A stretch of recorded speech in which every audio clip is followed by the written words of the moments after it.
Hola, bienvenue dans le Clo-Clo Club, le podcast qui mêle intimité et créativité. Est-ce que vous aussi, actuellement, vous êtes au bout du rouleau ? Parce que moi, oui, vraiment, j'ai qu'une hâte, c'est que le printemps commence pour de vrai. Et j'avoue que ça me donne une raison de plus, en tout cas, de me réfugier un petit peu dans mes safe places. Et parmi elles se trouvent évidemment les podcasts. Coucou, c'est la Chloé du montage. Alors j'en profite pour vous prévenir que, effectivement, comme je suis assez fatiguée, je vais prendre une pause au mois de mai et profiter de tous ces jolis ponts qu'il y a à droite à gauche. Il n'y aura pas de nouvel épisode pendant un petit temps, je ne sais pas encore combien exactement de semaines, mais je vais vous laisser avec des épisodes en rediffusion que vous pourrez du coup savourer au soleil pendant cette période et on se retrouvera très très vite juste après. Alors c'est parti pour une forme d'inception du podcast, puisque cet épisode va être consacré à ce que j'aime écouter et ce que j'aime faire, à savoir le podcast. C'est vraiment une de mes safe places, et par safe place, qui est un terme très galvaudé, un anglicisme qu'on utilise à tout va, je veux dire que c'est un endroit, un lieu, pas forcément physique, dans lequel je me sens vraiment bien, dans lequel je m'épanouis et où je me sens en sécurité. Il n'y a pas vraiment d'équivalent en français, c'est aussi pour ça qu'on utilise autant ce terme anglais, mais c'est vrai que le podcast, ça a toujours représenté pour moi cette espèce de petite bulle, ce petit cocon dans lequel je me sens bien. Déjà en tant qu'auditrice, ça fait des années que j'écoute des épisodes, des émissions, ça me tient vraiment compagnie, ça me divertit, mais ça m'a aussi permis de voyager d'une certaine façon, de découvrir et d'apprendre beaucoup de choses, de changer de point de vue. C'est la richesse du podcast, le fait que ce ne soit pas que par des grands acteurs comme les radios, mais que vraiment tout à chacun puisse prendre un micro et s'exprimer. Je trouve que ça permet une richesse et une diversité qu'on retrouve difficilement ailleurs. Et si je vous dis ça à vous qui écoutez des podcasts, je pense que ça vous parle forcément. Je suis une grande consommatrice du coup, mais je suis aussi une consommatrice fidèle. Ça fait des années que j'écoute les mêmes émissions. Certaines qui sont en train de prendre fin, ça y est, après 10 ans de bons et loyaux services. Ça me fend le cœur, mais c'est comme ça, c'est un nouveau cycle. Et c'est vrai que depuis que je suis créatrice de podcasts, c'est aussi plus simple pour moi de commencer à m'intéresser à de plus petits créateurs, créatrices indépendantes, d'aller chercher des petits épisodes à droite à gauche que je vois apparaître par exemple sur les réseaux sociaux, mais aussi sur mes recommandations Spotify, typiquement. Et c'est cool parce que c'est une démarche que j'avais pas forcément avant, que j'avais envie de vous partager. D'ailleurs, si jamais vous osez pas trop sortir de votre zone de confort en termes d'écoute, évidemment qu'il y a une satisfaction à aller écouter toujours les mêmes émissions, à retrouver son petit rendez-vous. Mais c'est chouette aussi d'aller écouter d'autres choses en fonction peut-être de thématiques qui vous tiennent à cœur, ou alors quand vous écoutez un épisode d'un podcasteur, d'une podcasteuse que vous ne connaissiez pas, allez en écouter d'autres pour voir si ça vous plaît dans l'ensemble ou si c'était juste cet épisode-là qui vous a parlé. Je trouve que avec la multiplication des personnes qui produisent des podcasts aujourd'hui, c'est d'autant plus important de permettre à chacun et chacune d'émerger et de s'ouvrir à autre chose que ce qu'on peut consommer sur d'autres plateformes et pas toujours aller au même endroit, au même rendez-vous, même si c'est aussi très chouette et que je suis la première à écouter toujours les mêmes podcasts à leur date de sortie dans la semaine. Et puis en tant que podcasteuse, en plus, il y a une autre dimension aussi qui est apparue au fil des années lors de mon écoute, outre le fait d'apprécier d'avoir cette super compagnie. J'ai aussi un rapport un peu plus technique aux épisodes, que ce soit dans les thèmes abordés, la conception d'un épisode en tant que tel. Je repère un peu plus ce que j'aime moins, là où il y a des coupures, là où le son est utilisé, de quelle façon. Je trouve ça trop intéressant et ça vient aussi nourrir un petit peu ce que je peux faire, que ce soit sous forme d'inspiration pour faire évoluer moi-même mes formats et mes épisodes, mais aussi pour trouver des personnes invitées dans le podcast et dans le Clo-Clo Club. Moi, j'ai commencé avec des interviews d'anonymes au tout début. Aujourd'hui, j'alterne entre des épisodes solo et des épisodes avec des super invités. Et il y en a une partie que j'ai découvert via les réseaux sociaux et rencontré pour la première fois au moment de l'enregistrement, ce que je trouve être, encore une fois, hyper riche. Je passe de relations parasociales que vous avez très certainement avec plein de créateurs et de créatrices de podcasts, à des relations humaines concrètes aussi. Parfois ça match, parfois moins, mais c'est toujours très intéressant. Et ça me rappelle à chaque fois que le podcast, c'est vraiment un lieu de rencontre assez fort. On est là avec toute notre intimité, notre personnalité, et on prend un micro et on vous raconte des trucs avec plein de formats différents. Il y a des gens qui vont partir sur des formats très immersifs, sur de la fiction, sur du documentaire, sur de l'interview, sur des tables rondes, sur au contraire des formats plutôt de divertissement, des jeux en incluant ou non de l'intelligence artificielle, de la musique, des interviews. Bref, il y a tellement de formats possibles et c'est vraiment quelque chose qui pour moi unit les gens qui font du podcast. C'est avant tout une forme de passion et d'envie de raconter, de partager des choses. Vraiment comme les forums à l'époque. Oh là là, ça y est, là je passe pour une vieille, mais les forums à l'époque, ou les blogs, où on partageait des centres d'intérêt et on racontait un peu sa life, c'est un petit peu la même chose dans le podcast finalement aujourd'hui. Et de façon plus générale, moi ça m'apprend aussi à aller écrire maintenant à des gens quand j'aime leur travail. En fait, je suis plus intimidée comme je pouvais l'être avant, ou à me dire qu'est-ce que je vais leur raconter, hormis leur dire c'est vraiment super ce que tu fais, bon c'est un peu nul. Là en fait, même si c'est juste pour dire ça, j'envoie un message et je soutiens le travail des personnes que j'écoute, parce que j'estime vraiment que c'est du travail, et je peux que vous inviter à faire de même si vous consommez des podcasts. Là, après vous écoutez le Clo-Clo Club, mais je parle pas que de moi là-dedans. Il y a vraiment la dimension d'interaction qui est facilitée avec ce format, et autant en profiter pour élargir ses horizons aussi et avoir des discussions enrichissantes. Moi, ça me permet du coup d'accueillir de super personnes à mon micro et d'affiner mon travail d'intervieweuse. Souvent, je décris plutôt mes interviews comme des discussions parce qu'effectivement, c'est pas des sujets que je vais travailler avec une liste de questions, mais plus prendre connaissance de l'univers de la personne que je vais recevoir, de ses centres d'intérêt, mais après la laisser me guider en fait dans ces centres d'intérêt-là, parce que c'est la personne que j'invite qui est experte ou qui partage son ressenti, et je veux pas lui imposer par des biais de définition ou de recherche en amont, une quelconque vision qu'elle partagerait pas forcément. Souvent, j'ai déjà un avis aussi sur la question, mais du coup, j'essaye de pas aller au-delà de cet avis qui est très subjectif. Ça me permet de rester à ma place de personne qui a un point de vue, mais qui ne détiendrait pas une vérité générale et une science infuse. Et de faire des épisodes, ça aussi, c'est un truc, je pense de manière générale, quand vous pratiquez une activité, c'est plus vous la faites, plus vous gagnez en expérience, mieux vous faites finalement cette activité. À force de pratique, à force de me réécouter au moment du montage, je me rends compte de là où je progresse, de mes tics de langage, de la façon de garder peut-être certaines questions trop ouvertes ou de ne pas les finir assez vite. Bref, plein de petits ajustements qui me permettent la fois d'après de faire plus attention à ça et d'aller plus loin avec les personnes que je reçois à mon micro, d'arriver à leur faire dire des petites choses vraiment qu'on n'entend pas forcément ailleurs et qui sont pourtant précieuses, qu'elles ont envie de partager, mais qu'elles n'ont pas forcément l'occasion de dire à un micro. Pour moi, ça rentre dans la dimension de safe place.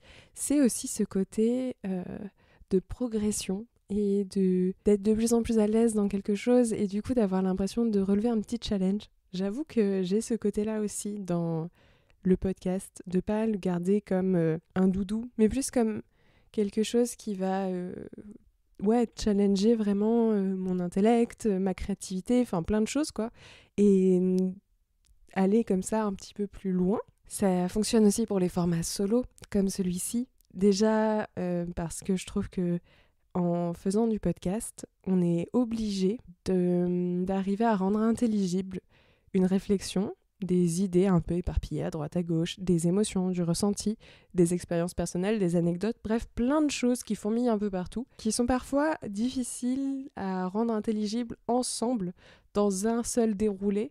En plus, tenir dans un timing particulier, qui est le format podcast. Vous n'allez pas faire un podcast de 3 heures. Enfin, vraiment, je ne vous le conseille pas. Surtout si vous êtes seul. C'est pas encore évident aujourd'hui, même avec des notes, de rendre intelligible quelque chose d'un peu complexe dans un laps de temps pas trop long. Et surtout seul. En vrai, c'est plus facile, je trouve, quand on est avec quelqu'un d'autre pour poser des questions, répondre, prendre une perche tendue à un moment et se dire « Ah, j'en profite pour dérouler un petit peu mon propos ». Là, moi, je suis seule face au micro et c'est vrai que ça m'oblige à aussi progresser dans mon approche de la narration. Et ça sert dans la vie de tous les jours, en fait. C'est super de le faire en podcast, mais même en dehors, je trouve que on gagne vraiment à faire passer ses idées, à les synthétiser, à se faire entendre. C'est pas encore ça à 100%, mais ça va en tout cas dans ce sens-là et ça permet de gagner en aisance aussi en tant qu'oratrice, en l'occurrence. Je trouve que on pense beaucoup au podcast en tant que personne qui écoute ou en tant que personne qui va animer, mais on ne pense pas forcément à tout le travail de storytelling qui est derrière, et en plus qui nous rend très vulnérables puisque on le fait avec sa voix, on parle d'intime, on parle de soi. En même temps, je tiens à nuancer un petit peu ce point-là. Moi, dans mon podcast, finalement, sachez que je vous parle assez peu de ma vie privée. Et c'est ça la force de ce médium, c'est de trouver une forme d'expression qui est à cheval entre le journal intime et l'essai, mais qui est ni l'un ni l'autre. Je sais qu'en radio, j'avais fait une formation à l'époque pendant une semaine avec une ancienne de Radio France qui nous parlait de podcast et elle parlait beaucoup de billets d'humeur, à tout va. Et c'est vrai que longtemps j'ai cru que je faisais des billets d'humeur. Mais en fait je trouve que ce terme-là il est hyper réducteur. C'est vraiment davantage proche pour moi des conversations qui naissent parfois au bout de quelques heures ou de quelques minutes selon vos affinités avec des amis, genre soit tard le soir, soit au bord de la piscine. Vous voyez ce genre de conversation où d'un coup, vous savez pas pourquoi ça va basculer dans quelque chose de très deep, d'assez profond, où chacun se met un peu à nu et en même temps avec toujours cette dimension hyper universelle des propos qui sont dits, on se reconnaît les uns dans ce que disent les autres et ainsi de suite. C'est des moments de qualité qu'on est capable de faire solo au micro ou avec des invités et qu'on est surtout capable de recevoir en tant qu'auditrice. Et ça, je trouve que c'est hyper cool d'arriver à finalement générer une forme de conversation, alors que je ne peux pas vous entendre me répondre là tout de suite, mais je pense que ce que je suis en train de raconter va générer des réflexions chez vous, et inversement, moi quand j'écoute des podcasts, ça génère évidemment plein de réflexions, d'idées, de choses. Et c'est d'ailleurs pour ça aussi que c'est d'autant plus important de pouvoir parfois partager à l'écrit ces retours, tout ce que ça suscite en s'écrivant les uns les autres, que ce soit en tant qu'auditeur ou en tant que podcasteur, podcasteuse. Il y a vraiment ce côté de rappeler que ça crée du lien, qu'encore une fois c'est un lieu de rencontre, vraiment. Et on se sent moins seul quand on écoute des podcasts parce qu'on se dit que la personne qui vient de parler au micro, elle a réussi à traduire ce que vous ressentez là à l'heure actuelle, ou alors ça vous fait réfléchir avec un autre point de vue sur une situation, vous avez appris des choses et du coup vous avez envie de creuser le sujet. Il y a vraiment toujours ce lien très particulier quand on regarde un petit peu, je sais pas si ça vous a déjà intéressé, mais l'histoire de la radio, moi c'était quelque chose qui m'intéressait pas mal, et c'est vrai que la relation à la radio avant que la télé arrive, et même encore aujourd'hui en réalité, parce qu'il y a beaucoup de personnes qui écoutent encore la radio, même si les usages ont changé, il y a un lien. Il y a un lien propre vraiment à ce format d'émetteur de messages reçus à l'oral. Il y a un truc qui se passe pas avec les images, qui se passe différemment avec l'écrit. Et je trouve que c'est hyper fort. Petite nuance quand je dis ça se passe pas avec les images, c'est que c'est différent avec les images, il y a un cadre plus et on amène déjà plus de choses à la personne qu'elle va recevoir. Elle est un petit peu moins laissée toute seule en fait face à une idée par exemple. Mais ça faudrait que je fasse un épisode sur le sujet, et ce n'est pas celui-ci, on revient au podcast. Il y a vraiment ce truc avec l'audio de pouvoir se projeter notamment au travers de la voix de la personne déjà. Quand vous avez commencé à écouter le Clou Clou Club par exemple, est-ce que vous avez un instant visualiser la tête qui s'associe à cette voix? Moi, je le fais sur beaucoup de podcasts. Je me projette beaucoup. Je vois pas forcément les visages des personnes avant. C'est souvent après coup que je vais aller les suivre, par exemple sur les réseaux sociaux ou regarder des retransmissions en live, ce genre de choses. Et il y a souvent ce petit truc de mince, c'est pas la tête que j'imaginais. J'avais ça déjà à l'époque avec la radio. J'écoutais beaucoup de radio quand j'étais ado. Camille Combal.